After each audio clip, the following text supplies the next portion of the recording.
Opposition का कौमी सलामती कमेटी के इजलास से बायकॉट का फैसला। आपको बताएं कि ऑपोजिशन जमातों की स्टीयरिंग कमेटी का इजलास हुआ। नून लीग की कौमी सलामती कमेटी के इजलास से बायकॉट की तजवीज़। ऑपोजिशन में शामिल जमातों ने नून लीग की तजवीज़ से इत्तेफाक किया। कौमी सलामती कमेटी का इजलास मुशीर कौमी सलामती मोईद यूसुफ ने कौमी पॉलिसी पेश करना थी, लेकिन अब ऑपोजिशन की जानिब से कौमी सलामती कमेटी के इजलास से बायकॉट का फैसला सामने आया है।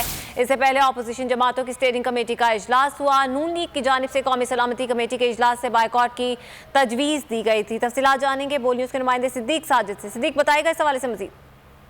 जी अपोजिशन जमातों की स्टीयरिंग कमेटी का इजलास हुआ था और इस इजलास में नून लीग ने कौमी सलामती कमेटी के इजलास के बाइकाट की तजवीज़ दी थी, जिससे बाकी जमातों ने भी इतफाक किया। और अब जो 6 दिसंबर को कौमी सलामती की पार्लिमानी कमेटी का जो इजलास होने जा रहा है उसका पूरी अपोजिशन ने बाइकाट का ऐलान कर दिया है। और इसके साथ साथ जो JUI थी उन्होंने भी इजलास के दौरान स्पीकर के ज़ेर सदारत तमाम इजलासों से भी बाइज दी है, उसके ऊपर भी जो है वो अमल दरामद किया जाएगा।